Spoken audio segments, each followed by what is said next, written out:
in what is a chill news day, but after we had the week we had, we needed a little day to recover. And that's exactly what we're having tonight. Today, as there really isn't much to the news today, other than the fact that at the Royal Rumble, we have been told that we will finally get an update on, or a first look at, WWE 2K23, a reveal for gameplay, and the reveal of showcase mode for this year's game will happen at the Royal Rumble this year. So not only is the Royal Rumble brought to you by Mountain Dew Pitch Black, but also you could say that the Royal Rumble is brought to you by WWE 2K23. So I am very excited about WWE's next installment in their video game library coming up very soon because, well, just think about how often I play WWE 2K22 and the benefit that would be brought up having the next installment in the franchise. But that is just another reason to look forward to January 28th. And the Royal Rumble match. Which, by the way, we will be putting together a preview for the Royal Rumble, like we always do, and I may actually do a separate video for the actual match. I haven't decided yet, but we will see what happens. Sliding over to Game Changer Wrestling, which is a company that we don't spend a lot of time talking about.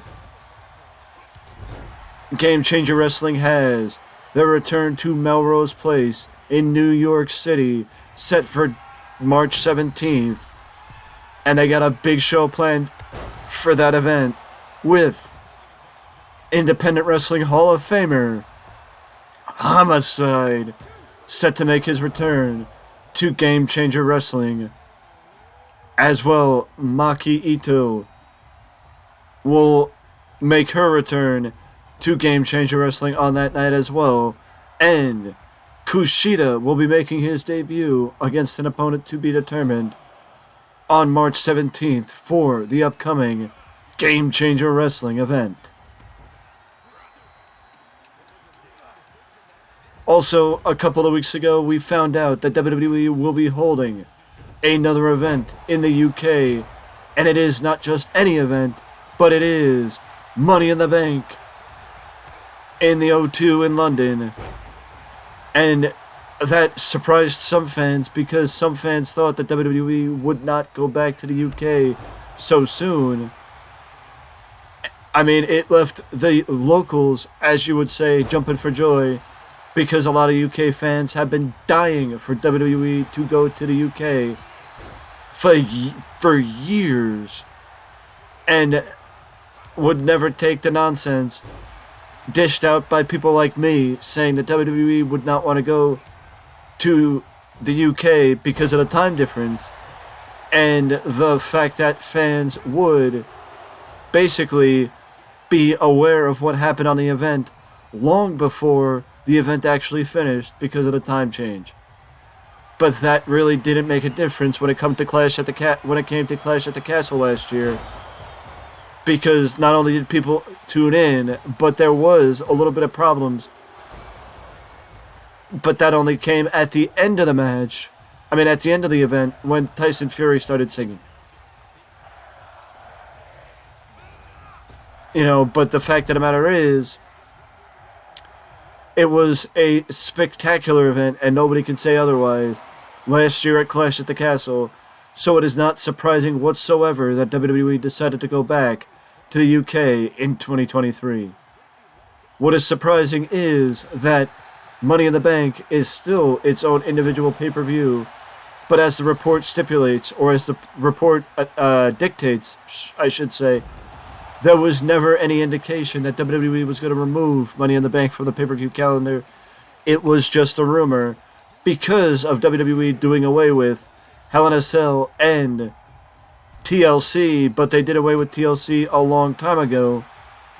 So the fact that they did away with the fact that they also did away with Hell in a Cell made people think that they were going to do away with Money in the Bank because they were doing away with the gimmick specific pay-per-views. But Money in the Bank obviously has a different reputation than Hell in a Cell did, because otherwise, well, Money in the Bank would be gone. Simple as that.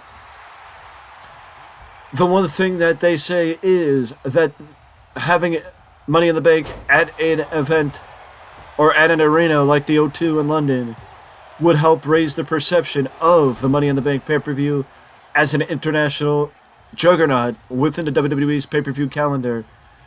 Because, well, how many pay-per-views are held outside of the United States? And, you know, that does wonders for the reputation of the event. And also it does wonders for the fans in the UK as it grows WWE's reputation on the international level. Because, well, again, how often do WWE have an event outside the United States? So that is something worth noting, but also WWE executives look at the O2 in London as the Madison Square Garden of the UK, or Madison Square Garden of England. So that is the reason why they chose the O2 as the arena of choice for this event. Also, there's an update for Battle in the Valley on February the 18th, which is New Japan's first show in America in 2023. It is set to be headlined by a double world title match, one involving Kairi against Mercedes Moné in what is very likely going to be Mercedes' first New Japan contest, unless she competes on night 2 of Wrestle Kingdom 17 or at Battle in Osaka on February the 11th. But it will be her return to action in America against the IWGP Women's Champion, Kairi. And also on that event, Kazuchika Okada or Shingo Takagi will defend the IWGP World Heavyweight Champion against an opponent yet to be determined. So that is something very, very interesting to note, because typically New Japan does not have world title matches within such a close proximity to each other, but we will get back to that match in a second. We will get back to that but that is not all for the event on February the 18th, as Eddie Kingston and Jay White will compete against one another after months and months of going back and forth on New Japan Strong. Eddie Kingston and Jay White will finally collide at Battle in the Valley on February the 18th.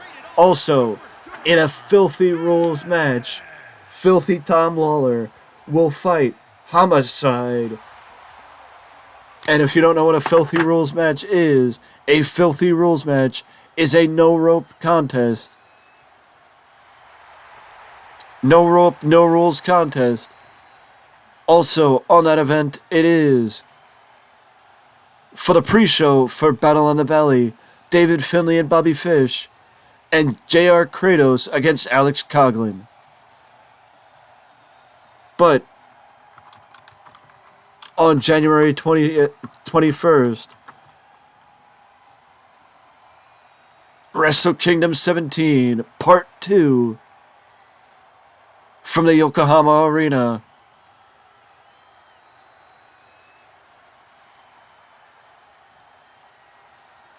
It is supposed to be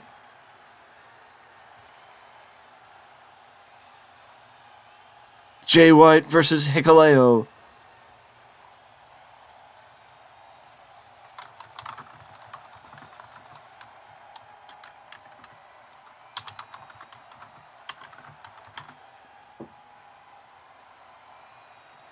to a, that Jay White and Hikuleo will fight on January 21st in a loser leaves Japan match, with the fact that that Jay White is set to take place to compete on February the 18th at Battle in the Valley. Could this mean that Jay White is technically that one of these two are not leaving New Japan? It will just be that they are not able to compete in Japan for a certain amount of time, or that they will be leaving Japan but not leaving New Japan.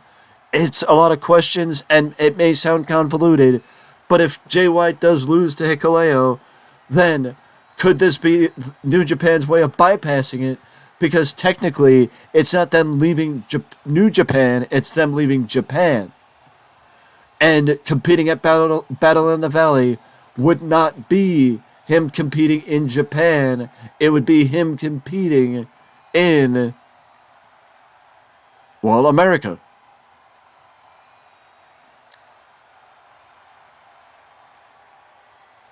So it might be their way of bypassing it and dishing a technicality. But that doesn't necessarily mean that Hikuleo will win. It could mean that Jay White's going to win and Hikuleo's going to lose, but I don't see New Japan giving away a major match like this by announcing that Eddie Kingston and Jay White are going to be fighting, especially considering, well, they've been building up to Jay White and Hikuleo.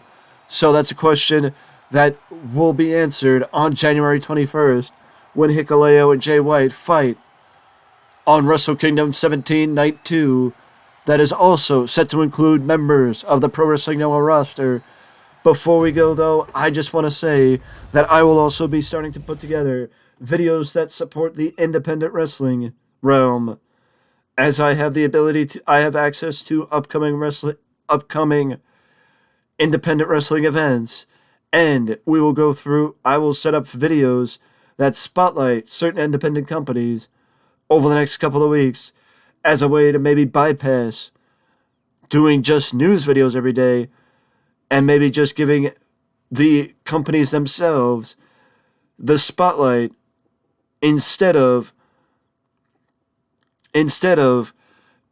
just doing the news and spotlighting the companies. I spotlight every other day of the week. But that is something that I will be doing.